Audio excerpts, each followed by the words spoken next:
Hello my friends, welcome to our Bob Batman Games It Is the Exit Zone.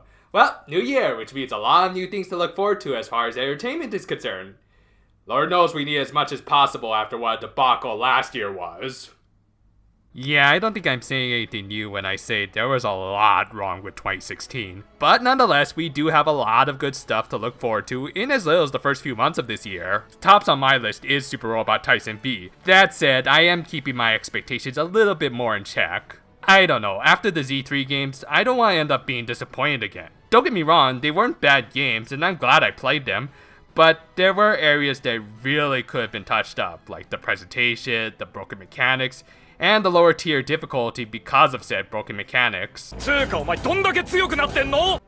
I'd like to think that Van Presto is capable of learning from its mistakes. After all, this game does address a few of the issues I have with these games. Though in the process, it ends up creating a few new problems. Does it pan out for the better in the end? Well, let's take a look at Super Robot Wars OG, the Moon Dwellers, and find out. I want to say Tyson, but it just says Wars on the cover, so let's just go with that.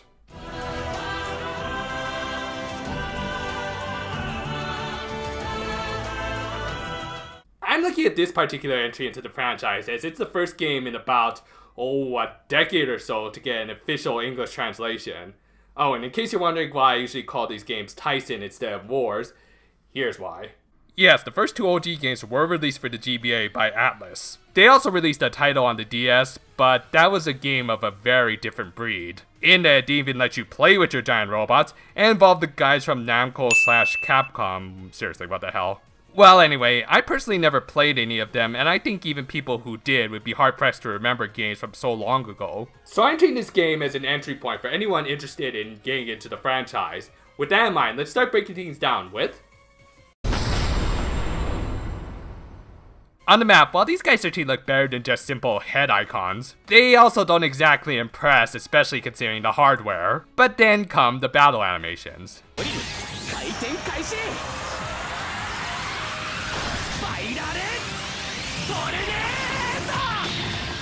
There we go. I think a big problem I had with previous titles was, to put it simply, they felt flat. What I mean by this is that oftentimes, the mechs would stick to just fighting on one plane, essentially just going from right to left to hit the enemy. Now this was acceptable with titles on, say, the PS2 considering the hardware, and how they kind of made up for it with some really nice flashy animations. When we got to the PS3, however, we kind of lost that flash while not really improving on that whole one fighting plane issue I mentioned. Here, it's so much better, as not only are these animations really flashy and over the top to the point of impracticality at times, they also do something very interesting. They actually have the mechs move towards each other at an angle as opposed to straight on.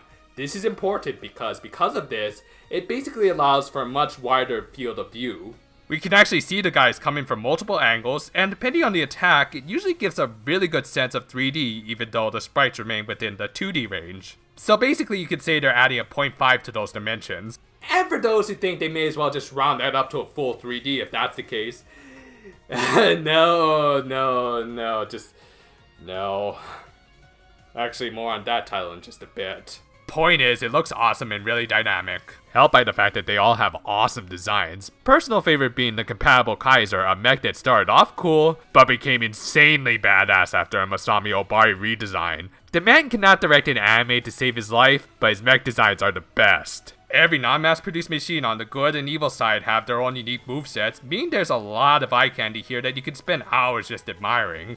Though don't get too attached to the visuals or else you'll miss out on the ever-amazing soundtrack by Jam Project. While obviously I can't play it here, Shining Storm is one of Jam Project's best in my opinion, and a major step up from Kessen the final round.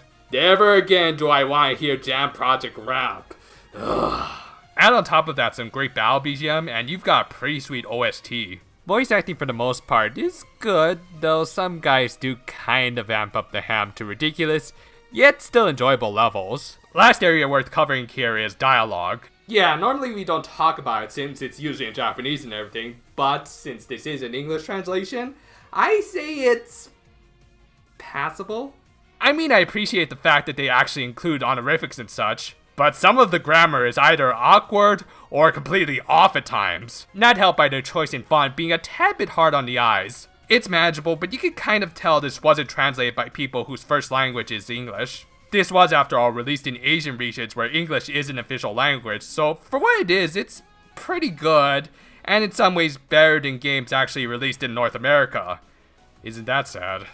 You've got a lot to learn before you beat me. Try again, kid. We'll forgo the usual series roster talk, as this is all OG here, and instead just go right into gameplay and save talking about story for last. This is by far one of the most customizable Super Robot Taisen games I've ever played so far. It's got all the standards. You can upgrade your pilots, your machines with armor, skills, and so forth, and they also include the full upgrade bonuses, which really should just come standard at this point because they're a lot of fun. But the two big things that I didn't even realize were things until I played the OG games were the options to equip weapons and abilities. Equipping weapons essentially allows you to switch out attacks. You could give a close range brawler some more long range attacks, or a sniper some more melee attacks in order to provide better coverage. You can also equip abilities to your robots and pilots alike, which can give minor boosts to offense, defense, range, and can even improve experience and money gain. There's a lot to choose from, so you can spend a good chunk of your gameplay at the intermission screen alone. You even have a few more options on the battlefield, most notably the ability to group and ungroup your guys at any time on the map, as opposed to being stuck in either a group or alone until the end of the stage. Obviously, this is good when you want to switch between providing your guys with cover fire and spreading out your forces, though you might want to keep them in a group for A, combination attacks, and B, twin spirit commands, which are basically stronger spirit commands that require a duel to use. It makes it so that you have to be well aware of all of your guys' positions, and when and who should use commands like that. It's complicated, but very rewarding in the end, I think. And you'll need to use a lot of these tricks, as the difficulty is definitely on the higher echelon. I admit, I did get frustrated at times, maybe even yelling at my TV a little, but it never really felt unfair, possibly because the enemies weren't freaking dimensional beasts. You just have to adjust your teams and their skills accordingly, and it's not that bad. Granted, there are some units that start off disappointingly underpowered, granted, but again, just relegate them to a group and then level them up until they get some storyline upgrades. Speaking of which... So according to the wiki, the story here was essentially a combination of the OG storylines from Super Robot Taisen's J and GC, a bit of Alpha 3, and Great Battle 2. If that all sounds like it could end up becoming a little confusing and convoluted, well, that pretty much aptly describes the story in a nutshell. I'm totally lost. Okay, I won't be that harsh, but more than even the game's kind of frustrating difficulty curve, I gotta say, the story is an area that could be a serious deal breaker for newcomers. There's just so much lore here that the game even comes with its own personal wiki. Personally, I've never been a big fan of the OG storylines. I played the mainline game so that I could play with characters from classic anime that I'm familiar with, like Gundam, Eva, the Machine Girls, and so forth. That said, I do kind of at least get invested in the characters of the OG storylines, like Kusaha, Ryusei, Hugo, and of course the two biggest badasses of all time. And actually that's the thing, more than the overarching plot, I actually get more invested into just the characters and their journeys. The Z3 games kind of dropped the ball in my opinion with Hibiki and his obsession with dating his teacher. But in this game they thankfully have all the characters I just listed off, and the actual main characters are pretty great too. They are of course the leads of GC and J, though I think the GC leads kind of got a little less attention, most likely because not a lot of people actually played their game. Yeah, probably should keep these games just to the Sony consoles, and maybe the 3DS if it sticks around a little bit longer.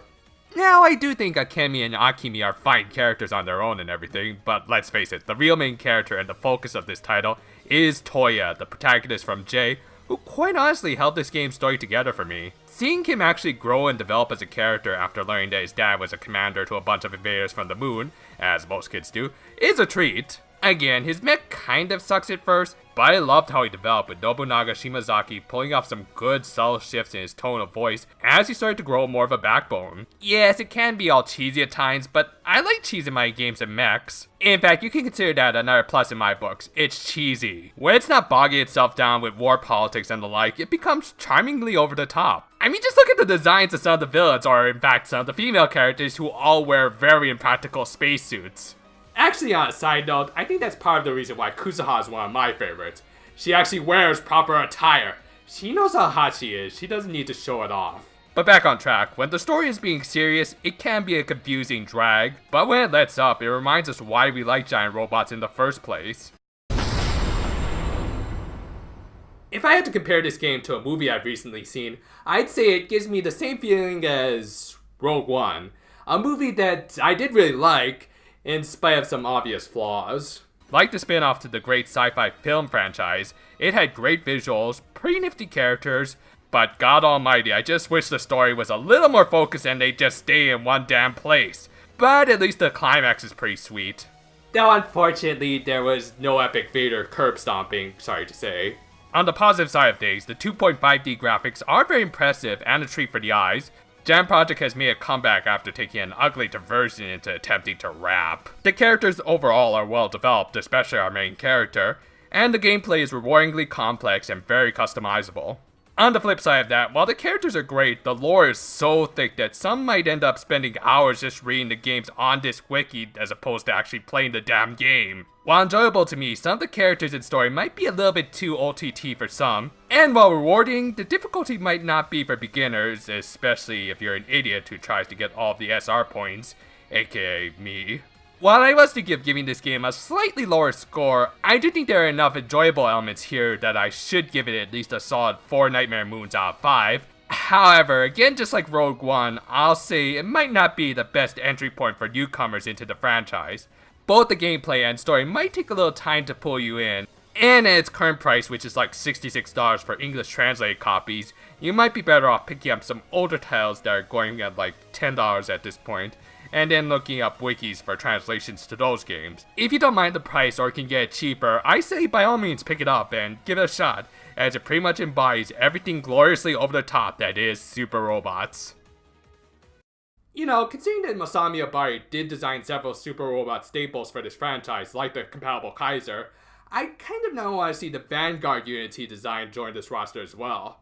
If anything else, it'll give us a good reason to be able to hear that awesome Jam Project music from Cardfight Vanguard. I am such a nerd sometimes. Anyway, here's hoping to a better 2017. Hopefully things will get better. Until then though, farewell for now, my friends.